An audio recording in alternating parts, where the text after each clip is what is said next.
Bonjour, content de vous retrouver en ce jeudi matin avec nous dans le studio de freedom.fr. Aujourd'hui, c'est Pierre Vergès. Bonjour. Pierre Vergès, bonjour. Bonjour. Je ne vais pas rappeler tout votre parcours parce qu'il est quand même assez long. Oui. Et il y en a encore certainement beaucoup après, à venir. L'avenir nous dira. En tout cas, on va rentrer dans le vif du sujet. On va parler des municipales, déjà, pour commencer. Vous avez officialisé votre candidature dimanche dernier et vous avez choisi un cimetière. C'est un choix assez original. Pourquoi ce choix? Parce que vous pensez que les morts votent? Non, parce que si je suis aujourd'hui à ce niveau, ou comme dites, un parcours assez long qu'on ne va pas résumer, c'est parce que j'ai bénéficié du savoir, de la transmission, de la passion notamment, dans l'engagement politique, de la part de parents que je dois honorer. Quand je décide d'honorer ma mère, c'est parce que j'avais souligné à une certaine époque qu'il faut mettre un peu plus de féminin dans l'action politique. Quand je parle de féminin, c'est surtout donc plus d'empathie ou autre, parce qu'on a l'impression que ça devient une jungle encore plus encline à remettre en cause des valeurs fondamentales. La trahison étant quelque chose de tout à fait normal en politique ou autre. Alors quand je rends cet hommage à ma mère, ensuite j'estime que l'on doit souligner que le cimetière n'est pas un endroit austère, qui doit être à part. Ce qui explique que Paul Vergès avait fait de ce cimetière paysager un cimetière rempli de feuilles, donc parce que c'est la vie.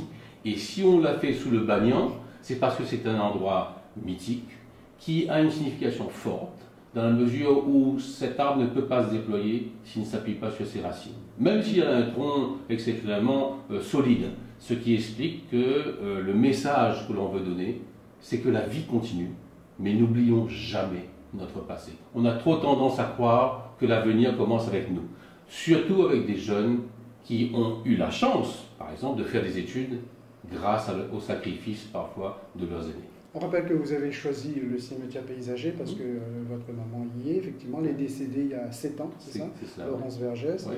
Et vous, on va rappeler également que vous avez 61 ans, oui. Vous êtes papa de 4 enfants, grand-père de 7 petits-enfants. Oui.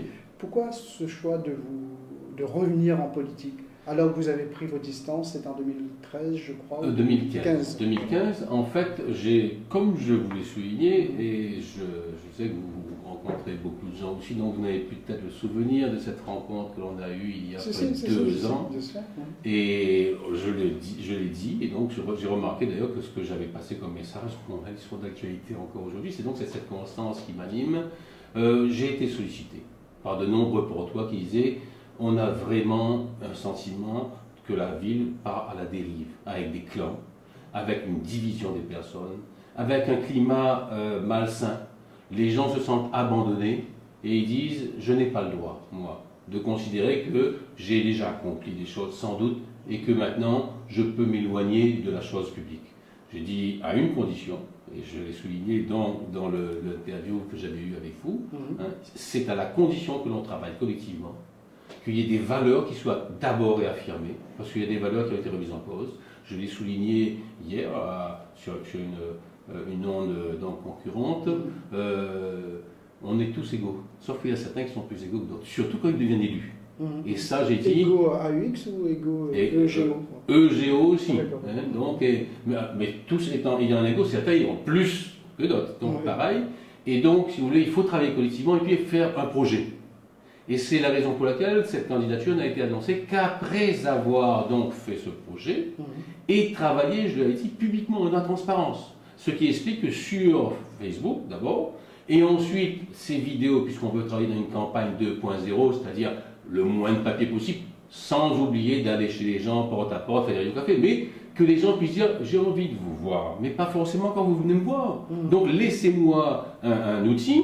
Et donc c'est sur la plateforme Le Port Saint-Même sur YouTube, j'écoute quand je veux, ça dure 27 minutes votre meeting, si on peut dire, où vous vous engagez sur des choses, j'ai envie d'écouter 5 minutes, j'écoute 5 minutes, après je reprends. Donc ça, c'est une nouvelle manière de faire campagne, et c'est en ce sens que j'ai dit, si on travaille comme ça, dans cette ambiance de convivialité, de fraternité, pas de problème. On fait encore une réunion, on fait des réunions tous les mercredis, là donc hier on en a une. Je je ne vous dirai pas le menu, mais donc il faut absolument qu'après, après la nourriture de l'esprit, on ait la nourriture du ventre. C'est comme ça qu'on voit cette convivialité, cette fraternité. Et ça a beaucoup disparu dans les organisations politiques. D'accord. Vous vous présentez, est-ce que ça peut être considéré comme une étiquette politique, le port, ça même Non, parce que c'est réducteur, parce que je veux dire, le port, c'est un territoire fondamental pour la Réunion, son économie, puisqu'il y a l'activité portuaire. Mais la Réunion ne se résume pas au port. Oui. Donc, mais en ce qui me concerne, vous vous présentez à la mairie je du port. me présente à la mairie du port, donc c'est l'étiquette, le port elle-même, parce que c'est des personnes qui se retrouvent citoyennes, parce que ça existe, des personnes qui sont en dehors des partis et qui sont valables. Et donc là-dessus, il faut les consacrer. Et donc, on travaille ensemble, et puis, ça serait mentir que de dire que si l'on arrive à ce que les gens nous confient cette responsabilité pour cette mandature, se dire qu'on n'est pas là avec l'intercommunalité, le TCO, qu'on n'est pas là avec l'approche départementale sur l'action sociale à mener parce qu'il y a un vrai problème de souffrance des gens, des jeunes notamment, hein, mères de famille ou autres. Si on dit qu'on n'est pas là avec ça sur les problèmes économiques qui concernent la région, ce serait faux. Donc ça veut dire qu'à chaque jour suffit sa peine, mais après il faudra penser quel projet pour demain, pour l'ensemble de l'île. Et là, je ne suis pas le Messie, j'ai toujours refusé de l'être. Par contre, si je peux apporter ma pierre, si on peut dire, à cet édifice demain, parce qu'on est dans une situation très très délicate, bah, écoutez, je suis disponible. Mais le port, ça même vous avez pris cette étiquette-là, pourquoi? Parce que vous n'avez pas obtenu l'étiquette, l'investiture du PCR? Absolument pas. Nous avons eu des rencontres avec le PCR, on a dit de toute façon, nous partons sur une liste citoyenne, le port ça même. Mais nous ne pouvons pas, on l'a souligné, c'est sur YouTube, donc vous verrez dans l'intervention de l'année, on ne peut pas rejeter les partis politiques. Donc si on a le soutien des partis politiques, et dans le cas de cette application qui revendique des places sur notre liste, il n'y a aucun problème. Les gens, après, aux élections législatives ou autres, on ne peut pas leur dire non, non, vous votez selon la consigne du maire. Non, ça passe pas comme ça. Par contre, dans l'action municipale, il faudra une discipline sur la base de servir l'intérêt général de la population. Et on a remarqué qu'il y a des gens qui ne sont pas dans des partis politiques qui en font autant, allez, sinon plus, que beaucoup de gens qui sont encartés.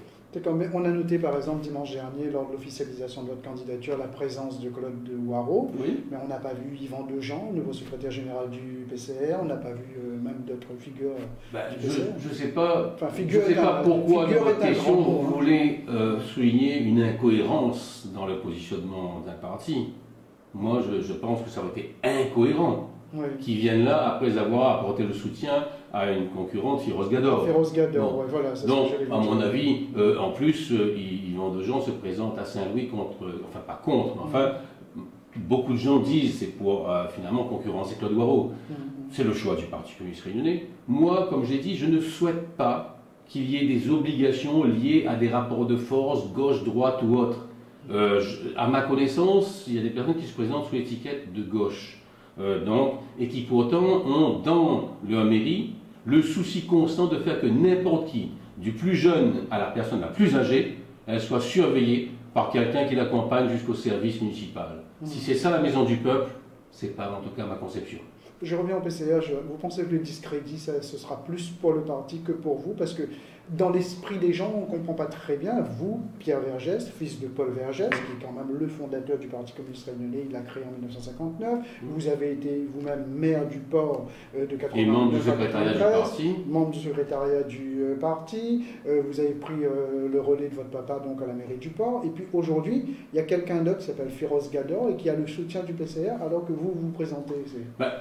Nous, comme je l'ai dit, on ne cache rien. Et dans cette vidéo sur YouTube, on souligne que lors de la rencontre avec le PCR, il n'a été aucunement question de programme. Vous avez une tête de liste, on la conteste. Bon, à partir de ce moment-là, la discussion ne peut pas continuer. Et donc, nous, on s'est dit, bon, écoutez, d'accord, on en prend acte. Nous, on continue parce que nous, on estime que la tête de liste revendique le fait qu'il y ait une liste la plus ouverte possible. Donc c'est pour ça que j'ai sur ma liste Françoise Darel, Pascal Léa, qui a été le candidat du LPA au régional de 2015, je crois. Mais c'est pas mon problème, ça. Lui, il s'est dit, on est ensemble, on a signé une charte de valeurs. Cette charte de valeurs est connue aussi, pareil, là-dessus, il n'y a aucun problème. Et c'est sur cette base-là qu'on se retrouve ensemble. Ceux qui veulent que l'on soit dans un cadre, je ne vais pas dire un carcan, politique positionné, ben, ils n'ont pas leur place. Tant mieux pour eux, hein, ils continuent, c'est leur conviction, on la respecte, mais nous ne sommes pas dans cette logique. D'accord. Mais Firoz Gador, par exemple, était votre binôme au département, et donc elle se présente aujourd'hui, donc elle fait ce mandat part.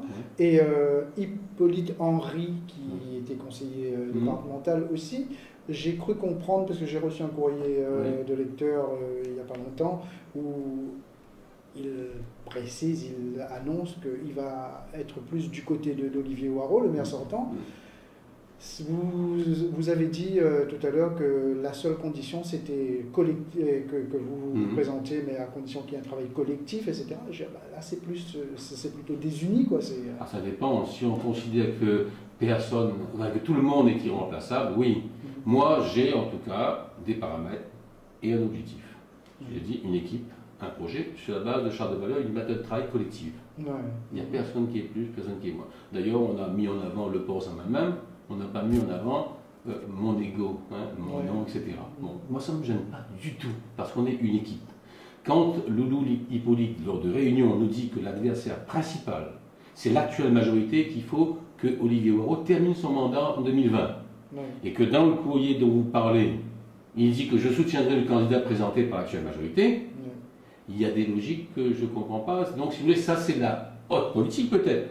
Mais moi, je préfère rester à ce moment-là dans la base politique, c'est-à-dire des choses claires et nettes. Et à partir de ce moment-là, lorsqu'il dit qu'il se retient de notre groupe pour des raisons personnelles et professionnelles, je ne savais pas que la raison personnelle et la raison professionnelle était de soutenir Olivier Hoareau. Donc ça, c'est son choix. Nous, on continue, et ce qui me réjouit, c'est que je vous ai cité Léa, je vous ai cité Darès, je vous ai pu citer Rocheland, que vous connaissez, Christophe Rochon, j'aurais pu vous citer Yanis Boyer, Bertrand Fruteau, des personnes, si vous voulez, de différents horizons, mais qui sont des personnes de qualité et qui revendiquent leur qualité sans dire qu'ils sont exceptionnels et qu'ils sont irremplaçables. Ils font partie d'un groupe, c'est ça le port ça même. On va revenir dans un instant sur les projets, enfin quelques gros projets, mais revenir 30 ans après, puisque je l'ai dit, vous étiez maire du port, c'est un vieux rêve, c'est un défi que vous vous lancez à vous-même ou... Pas du tout. Je pense que si les gens m'ont sollicité, comme je vous l'ai dit, je l'avais souligné il y a 2 ans, c'est que j'ai laissé quand même un souvenir. Même si c'est atteint, donc ramène toujours à des vieux problèmes. Il y a beaucoup de gens qui disent j'étais accessible, j'étais direct, j'étais franc. Et c'est la raison pour laquelle j'ai, par exemple, fait le message dès maintenant aux emplois communaux.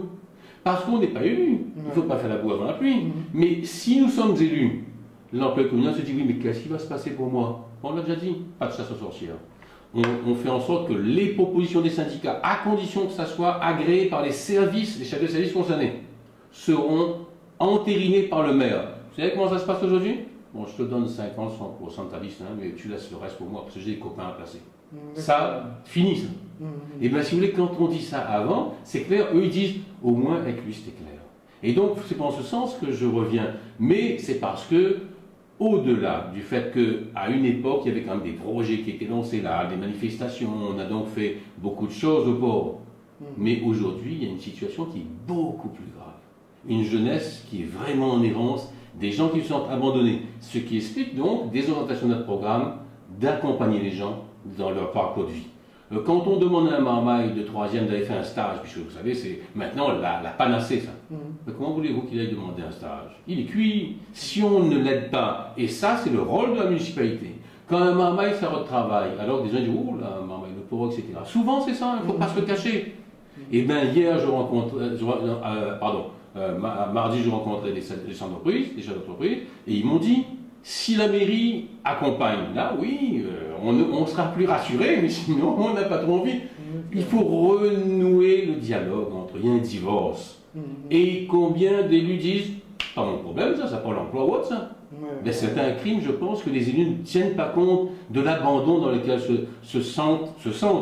Après, ils peuvent toujours dire, mais non, mais ça veut aussi de se bouger. Non, je crois qu'il faut les aider. Des jeunes aussi, le nombre de mères de famille, le nombre de jeunes femmes, des mères précoces. Et on va dire tout ça, c'est pas notre problème. Donc, si vous voulez, c'est en ce sens que je me suis dit, bah, ok, d'accord, bah, donne la main. Après, à condition que les autres donnent la main aussi. Tout ça, non. D'accord. Est-ce que au cours de vos rencontres avec des gens au port, vous avez eu l'occasion de rencontrer par exemple l'ancien maire du port, Jean-Yves Langenier? Non, non. Déjà, lorsqu'on était à la mairie, j'avais été boycotté. Oui. Je rappelle vous avez remercié parce que vous êtes administrateur. Oui, et que j'ai été, malgré tout, non pas remuant, mais influençant des élus. Lorsqu'il y a eu l'appel à projet, et comme par hasard, ces casinos qui avaient été retenus, non pas par Olivier Warreau, mais par l'ancien maire Langenier, le 1er adjoint avait refusé de signer cet appel à projet. En disant pourquoi? Parce que Pierre Vergès, qui était chargé du marché couvert, n'était même pas associé à ça, il n'était même pas au courant. Bon, ça n'a pas enchanté l'ancien maire. Donc oui, on a fondamentalement des orientations différentes. Aujourd'hui, regardez le marché couvert. Ça ne relève pas que de Jean-Yves Langenier, puisque c'est le nouveau maire qui a entériné aussi le contrat, le bail amphithéotique avec Casino, et c'est vide ce marché couvert. C'est un désastre. Et vous avez encore 3 commerces qui vont fermer au port. Et il y en a 7 autres qui suivent en centre-ville. Si le maire ne se préoccupe pas de ça, alors même qu'il a une responsabilité dans le transfert à Casino de la gestion de cela, d'un endroit qui est vide, alors que c'était en principe envisagé pour attirer du monde, pour après voir aussi que les commerces évoluent aussi. Parce que je veux dire, il ne faut pas, on a un une tortue, tu ne vois pas son queue, donc il faut quand même tout le monde aussi mettre du sien. Mais aujourd'hui, c'est une situation alarmante. Et bien à partir de ce moment-là, moi je crois que l'ancien maire du port ferait bien d'avoir son examen de conscience là-dessus. D'accord. Pierre Vergès qui se présente à une élection au port, Vergès selon vous, c'est un avantage ou un inconvénient? Moi je pense que Paul Vergès a quand même laissé un bon souvenir, pas forcément au maire actuel, puisque vous savez que sur le site de la mairie du port, il y a la photo d'un certain nombre de maires, les Pervenches, tout à fait normal, vous connaissez le nom des Pervenches, l'un des pères de la départementisation. Vous avez André Gontier, qui est quelqu'un que j'ai rencontré, puisque lorsque je suis venu maire, j'ai voulu qu'il y ait un dialogue avec les maires, et j'ai invité Paul Vergès et André Gontier. Moi je suis maire, voilà l'avenir, qu'est-ce que vous en pensez? Pourtant André Gontier est arrivé à la mairie du port dans des conditions un peu délicates, avec l'aide quand même des gendarmeries et du pouvoir à l'époque. Mais c'était l'époque. Mais moi, ce que je sais, c'est que c'était un être profondément humaniste, André Gontier. Donc, la photo normale. Et après la troisième photo, c'est Olivier Warreau. Il n'y a pas votre... Il n'y a pas Paul Vergès. Je sais pas, mais... Alors, Olivier Warreau est vivant, donc peut-être qu'il aurait pu nous mettre aussi. Mais moi, je ne souhaite absolument pas. Il faut consacrer quand même les gens qui ne sont pas vivants, quand même, qui ont disparu. Mais Paul Vergès n'est pas dessus. Moi, je veux bien, mais... Oui, ça, c'est le genre de comportement qui a conduit à ce qu'on fasse une charte des valeurs. Demain, si l'on fait un musée vivant du port en mettant des panneaux partout pour honorer les anciens, ça serait un crime de ma part de ne pas mettre André Gontier. Je le dis tout de suite, hein, je refuserai. Parce que vous ne pouvez pas vous dicter en juge du bien et du mal et dire André Gontier non ou bien oui, hein, mais Paul Vergès non oui. Ça, et bien ça, c'est ça qu'on veut changer. Et réconcilier les gens avec leur histoire. L'abandonner, on sait ce qu'il a fait hein, du temps de l'esclavage et tout. Mais vous ne pouvez pas dire que c'est le diable. Je veux dire, il faut arrêter avec ça. Il faut prendre son histoire dans toute sa dimension, c'est-à-dire avec les crimes contre l'humanité, l'esclavage ou autre, mais également aussi ce qui a pu être fait avec Poivre. Il faut faire résilience, comme l'a dit le président. Il faut faire la résilience. Moi, je pense effectivement, c'est qu'à ce titre que l'on grandira, et non pas en enfouissant des choses qui font mal. Parfois aussi, donc, mais bon. On a bien compris que si vous êtes élu en mars prochain, vous laisserez la photo de Olivier Warreau. Oui, non, mais Olivier Warreau, pas dans le bureau du maire, mais qu'il soit sur le site de la mairie. Je pense, moi, qu'il faut qu'il y ait 2 volants, ceux qui ont disparu et ceux qui sont encore là, mais qui ont été à un moment donné donc aux affaires. Absolument. Vous avez parlé d'une équipe, d'un projet, d'accord, un programme. L'équipe, elle en est où là aujourd'hui? Alors justement, j'ai oublié de vous dire ça, il y aura des membres de l'actuelle majorité sur ma liste. Bon, mais vous avez débauché. Ces personnes ont exigé. Vous avez débauché? On n'a pas débauché, on a été en contact. On a discuté, ils ont dit mais c'est formidable ce qu'on peut faire. Et ils avouent qu'ils n'ont pas eu beaucoup de possibilités de le faire pendant cette mandature. Parce qu'il y a une organisation administrative qui des fois donc favorise ça ou favorise pas. Vous avez un programme, j'ai dit. Non, on reste sur l'équipe pour l'instant. Vous voulez pas. Alors ces personnes ont exigé. Sergio ira pas par exemple. Attendez, ces personnes ont exigé que ce soit elle qui annonce. D'accord. Donc, soit je suis correct, soit je ne suis pas correct, je suis comme d'autres. Et à ce moment-là... C'est vrai qu'il y a quelques adjoints qui ont quitté le maire actuel depuis 2014. Voilà. Alors, pour ce qui est de Serge Rapa, les contacts ne sont pas rompus. Il a souhaité des formats qui posaient problème. On l'a dit dans notre vidéo sur YouTube, il veut une rencontre personnelle avec moi. D'accord. On a un problème, c'est qu'on a dit, pas de fusion entre le premier et le deuxième tour. Il faut être clair avec les gens. Il faut arrêter de dire, mais on s'est rencontrés et en 2 jours, on s'est aimé. Ce qui fait qu'on a rejeté certains en disant, écoute, t'as bien bossé, mais dégage, laisse la place pour d'autres sur la liste. Ça, c'est fini, ça. Par contre, avant le 15 mars, il y a du temps, il faut discuter, trouver un accord. Et donc là-dessus, comme on l'a dit à Serge Rapa, ça ne peut pas être une rencontre personnelle avec Pierre Gess. Ça sera une rencontre avec d'autres de son courant. Nous, après que l'on se rencontre ou qu'on mange tout seul ensemble, ça c'est après ça c'est autre chose. Mais dans le cadre même des accords qui peuvent avoir lieu sur des bases claires, voilà comment ça peut se passer. Donc la porte n'est pas fermée. Pas de négociation en mission, pas derrière la cuisine. Derrière la cuisine. Et donc ça c'est une chose. Nous on n'a pas fermé la porte, mais je dis bien avant le 15 mars. Après c'est fini. Après bon on peut perdre aussi. Mais on a choisi cette voie. On ne peut pas faire croire aux gens qu'en 2 jours on est d'accord sur le programme, on se retrouve ensemble. Je crois qu'il faut arrêter avec ça. Bon, et donc si vous voulez, on l'a souligné comme ceci. Et dans le cadre effectivement de cette ouverture, si l'on intègre des personnes, c'est pourquoi. Et quand on dit on ne critique pas, il n'en demeure pas moins.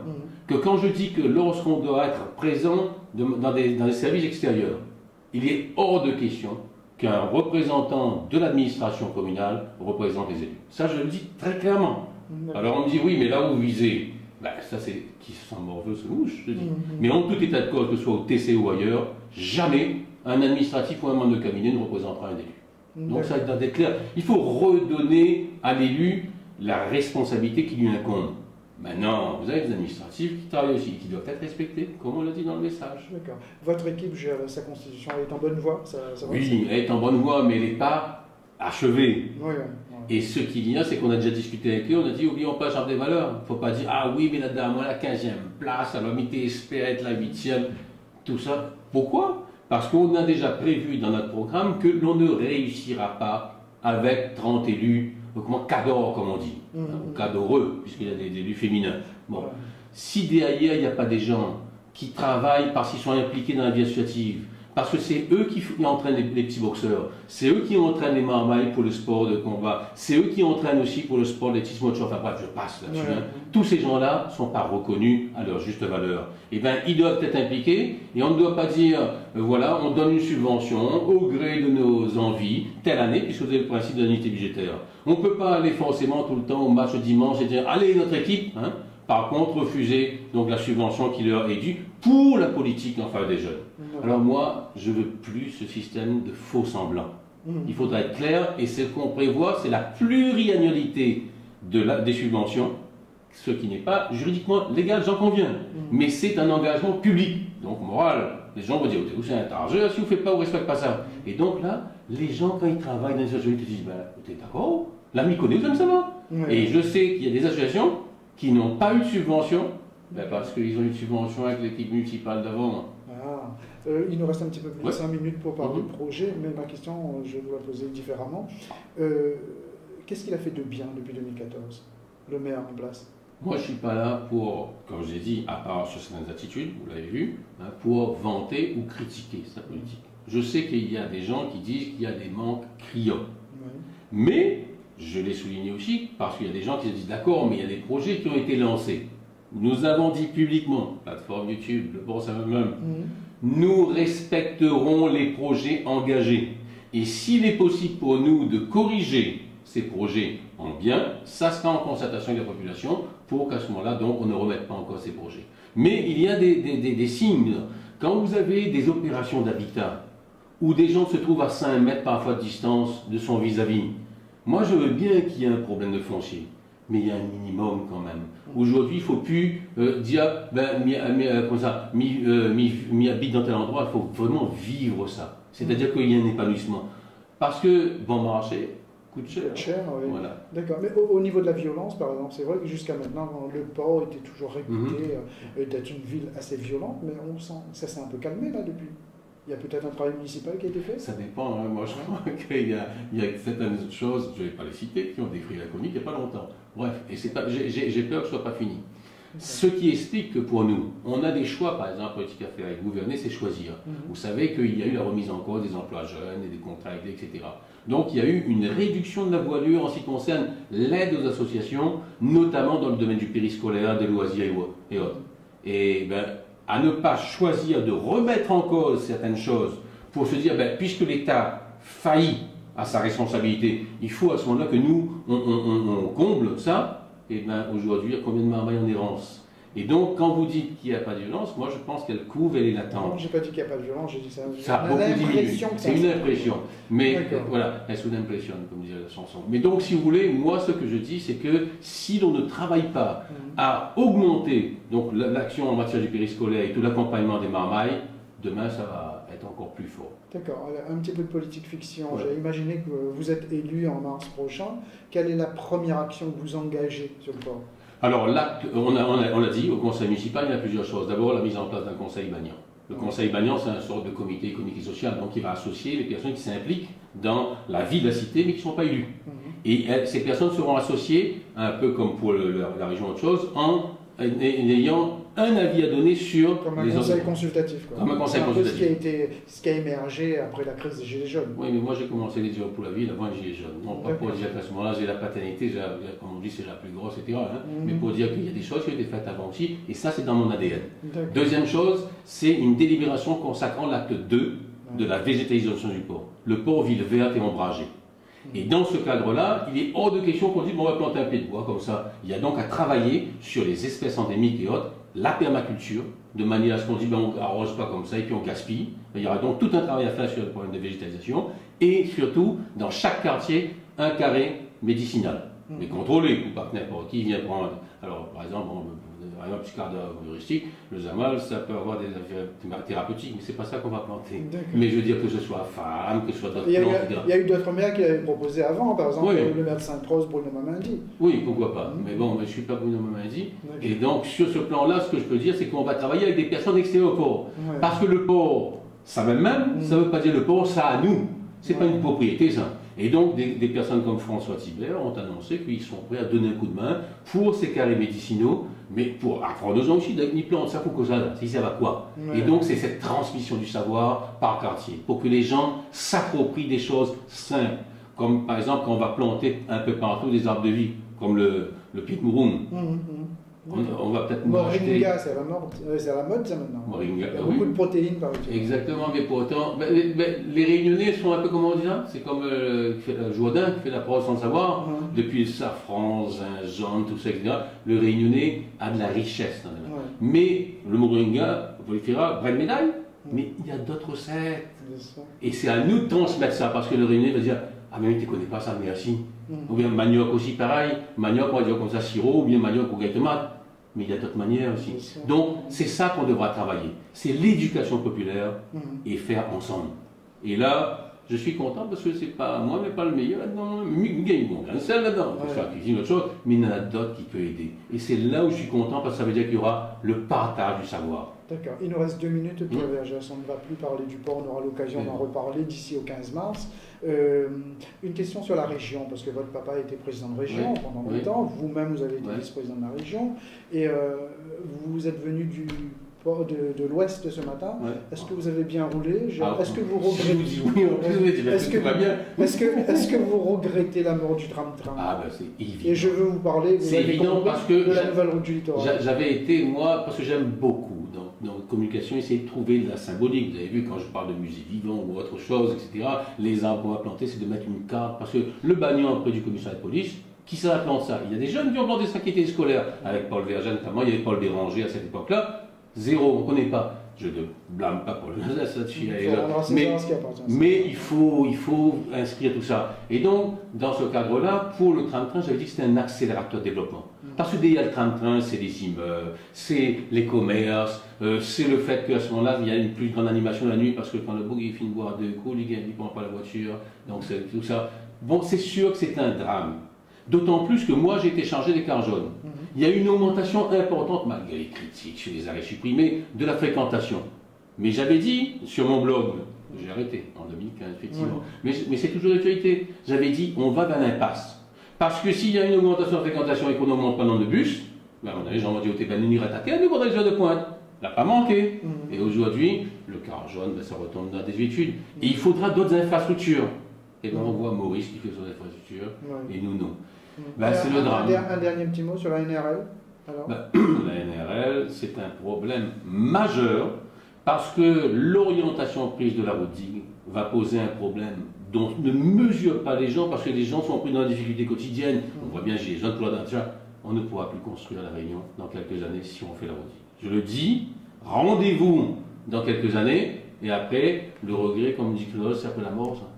D'accord. Ok, merci beaucoup Pierre Vergès d'avoir été notre invité. Voilà. Et moi, je vous retrouve jeudi avec Bruno Domaine, le maire de Saint-Leu. Merci.